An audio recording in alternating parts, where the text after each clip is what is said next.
হরে কৃষ্ণ ভক্তরা মাতাজিরা, এই যে একাদশী দিন থেকে, যেটা শ্রাবণ মাসের শুক্লাপক্ষিয়া পবিত্রা রূপণী একাদশী, আর সেদিন থেকে কি শুরু হচ্ছে? আরেকটা খুব সুন্দর ভগবান শ্রীকৃষ্ণকে কৃপা পাওয়ার একটা আমাদের সুন্দর দিন শুরু হচ্ছে, ঝুলন যাত্রা মহোৎসব। এই দিনটার জন্য আমরা সমগ্র বিশ্ববাসী সনাতনধর্মী মানুষরা প্রত্যেক বছর তাকিয়ে থাকি যে কবে আসবে ঝুলন যাত্রা মহোৎসব। কারণ কি, যেই গৌর সেই কৃষ্ণ সেই জগন্নাথ, আর রাধা কৃষ্ণ নয় অভিন্ন। এই যে ভগবান শ্রীকৃষ্ণ এবং রাধারানীকে আমরা সহজভাবে ঝুলনে বসিয়ে আমরা যে এই যে দোলাতে পারি, তাতে কি হয়? স্বয়ং ভগবান শ্রীকৃষ্ণ এবং শ্রীমতী রাধারানীর সাথে তার সমস্ত ভক্তের একটা কি হয়? প্রেম ভক্তি আদান প্রদান হয়। তাই এত সুন্দর সুবর্ণ সুযোগ এটা কবে থেকে শুরু হচ্ছে? শ্রাবণ মাসের যে চাতুর্মাস্য আছে, সেই মাসের শেষ একাদশী শুক্লাপক্ষিয়া পবিত্রা রূপণী একাদশী থেকে থাকবে পূর্ণিমা পর্যন্ত, শ্রাবণ পূর্ণিমা পর্যন্ত। মানে 5ই আগস্ট থেকে মঙ্গলবার শুরু হবে, থাকবে আপনার 9ই আগস্ট।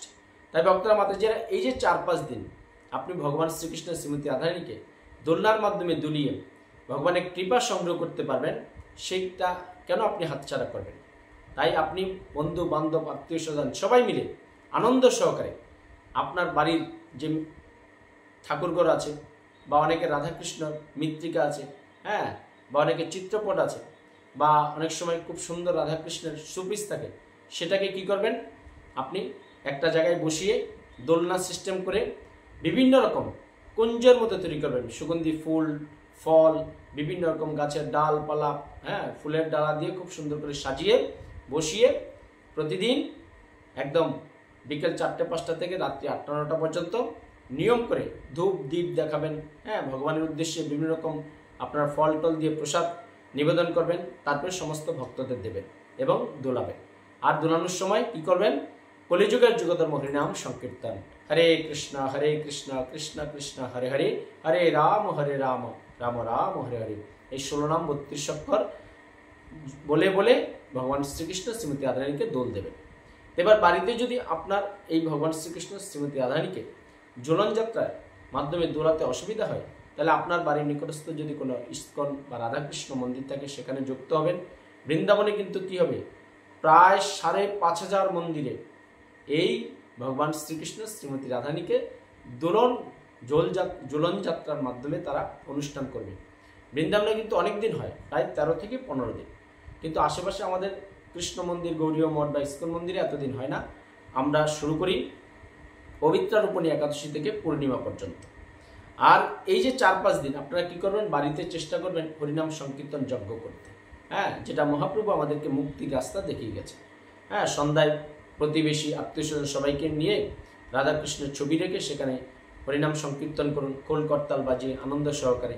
তারপরে বিভিন্ন রকম আপনারা প্রসাদ ভগবানকে নিবেদন করে সেটা সবাই মধ্যে বিতরণ করুন। তাহলে ভগবান শ্রীকৃষ্ণের কলিযুগে আপনি বসবাস থেকেও দাপর যুগের স্বয়ং ভগবান শ্রীকৃষ্ণের কৃপা আপনারা সংগ্রহ করতে পারবেন। এই যে বৃন্দাবনে সর্বত্র কিন্তু ভগবান শ্রীকৃষ্ণ এরকম দোলনা খাচ্ছে। ছোটবেলায় মা যশোদা দুলিয়েছিল, বড় হয়ে তার গোপসখা গোপীসখীরা দোলাতো, আর এখন সমগ্র বিশ্ববাসী সনাতনধর্মী মানুষরা এই পূর্ণ তিথিতে পবিত্রা রূপণী একাদশী থেকে পূর্ণিমা পর্যন্ত দোলাবেন। আর এই ঝুলন যাত্রা যারা বাড়িতে করবেন, তারা কি করবেন? ঝুলন যাত্রা যেদিন শেষ হবে সেদিন আপনি ভগবানের উদ্দেশ্যে বিশেষ ভোগ নিবেদন করবেন, আপনি সবাইকে সেটা প্রসাদ হিসেবে দেবেন, এবং বাড়িতে চেষ্টা করবেন যদি পারেন ভাগবত বা গীতা পাঠের ব্যবস্থা করতে, তাহলে ভগবানের কৃপা সংগ্রহ করতে পারবেন। আর এই ঝুলন যাত্রার মাহাত্ম্য কি? ঝুলন যাত্রার বিশেষ মাহাত্ম্য হল ভগবান শ্রীকৃষ্ণ এবং শ্রীমতী রাধারানী তার এই অসীম কৃপা তিনি মর্তে এসে তার ভক্তদের প্রদান করেন। ভক্ত এবং ভগবানের সাথে প্রেমময় সম্পর্ক, এটাই কিন্তু ঝুলন যাত্রার মেন উৎস ভক্তরা মাতাজিরা। তাই আমরা তো 365 দিন ভগবানকে আমরা বিগ্রহ রেখেই পূজা অর্চনা করছি।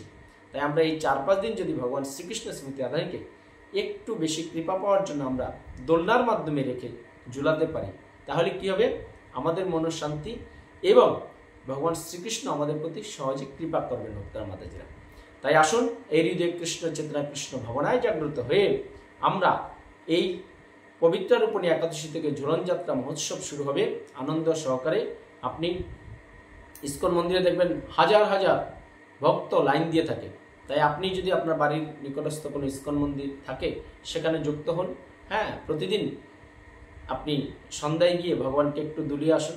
আপনি যেই কর্মই করছেন, বা অফিসে চাকরি করছেন, ব্যবসা করছেন, যাই কিছু করছেন, যদি এই 5 দিনও না পারেন, অন্তত একদিন হলেও মন্দিরে গিয়ে রাধাকৃষ্ণকে একটু দোলনায় দুলাবেন। তাহলে কি হবে? আপনার এই দুর্লভ মানব জীবনটা সার্থক হবে। কারণ আমরা দেখেছি যে রথে যখন জগন্নাথ, বলদেব, সুভদ্রা যায়, সে রথের দড়ি টড়ি যদি কেউ স্পর্শ করে বা টানে বা তাকে দর্শন করে, তাহলে কি জন্মনির জন্ম জঠরে তাকে আর আসতে হয় না। জন্ম মৃত্যু জরাবিধির এই ত্রিতাপের দুনিয়ায় আপনাকে আর আসতে হবে না। তদ্রূপ দোলনার মাধ্যমে যখন রাধাকৃষ্ণ দুলবে, সেটা যদি আপনি দর্শনও করেন, সেই দড়ি যদি স্পর্শ করেন, অবশ্যই সেটা খালি পায়ে স্পর্শ করবেন এবং পরিষ্কার পোশাক পরে বা আপনার নতুন বস্ত্র পরে যেতে পারেন। দোলনায় টানবেন, ভগবানকে হ্যাঁ বলবেন যে এই পৃথিবীতে যে এত অরাজকতা, এত অশান্তি, কোনো ঘরে শান্তি নেই, প্রত্যেকটা গৃহে আজকে কুরুক্ষেত্র সৃষ্টি হয়ে গেছে। ভাইয়ে ভাইয়ে অশান্তি, ভাই বোনে অশান্তি, পিতামাতা অশান্তি, হ্যাঁ, তারপরে সন্তান বাবা মায়ের অশান্তি, ঘরে ঘরে হচ্ছে এগুলো। তো কেন হচ্ছে? কলির প্রভাবে। কারণ আমরা ভগবানকে ভুলে গেছি। আমরা যে দুর্লভ মানব জীবন পেলাম, কোথা থেকে এসেছি, কি আমার কর্তব্য এবং কোথায় যাব, এই 3টে জিনিস সম্পর্কে আমরা কেউ আজকে উপলব্ধি করতে পারছি না, যার কারণে আমরা কষ্ট পাচ্ছি ভক্তরা মাতাজিরা। তাই আসুন, এই ঝুলন যাত্রা উৎসবে আপনি অংশগ্রহণ করুন। আপনার হৃদয়ের যে অজ্ঞাত কারণে বা জ্ঞাত কারণে যদি কোনো পাপকর্ম করে থাকেন, সে পাপগুলো মলিন হয়ে হ্যাঁ ধুয়ে মুছে পরিষ্কার হয়ে যাবে। আত্মাকে ভজন দিন ভগবানের এই অহেতুক কৃপার মাধ্যমে। তাই জীবনযাত্রায় ভগবানকে দুলাবেন, তাহলে ভগবান শ্রীকৃষ্ণের কৃপা সংগ্রহ করতে পারবেন। সবাই ভালো থাকুন, সুস্থ থাকুন, আর চোখ রাখুন আমাদের এই কৃষ্ণকথা সুজিতনাথ চ্যানেলে। হ্যাঁ, এবং আমাদের যে সুজিতনাথ কৃষ্ণকথা সুজিতনাথ চ্যানেল, এটা বড় চ্যানেল, আর আমার এই চ্যানেল হলো সুজিত প্রভু। এটা একটা বিশেষ আপনার মাহাত্ম্যগুলো সংক্ষিপ্ত আপনি পেয়ে যাবেন। আমার এই চ্যানেলটা সাবস্ক্রাইব করে রাখুন, তাহলে শেয়ার করবেন, লাইক করবেন। তাহলে কী হবে? আমি আরও আপনাদের জন্য সনাতন ধর্মের বিভিন্ন মাহাত্ম্যগুলো সুন্দর সুন্দর ভিডিও বানাতে আমরা আরও উৎসাহী হব। তাই সবাই ভালো থাকুন, সুস্থ থাকুন। হরে কৃষ্ণা।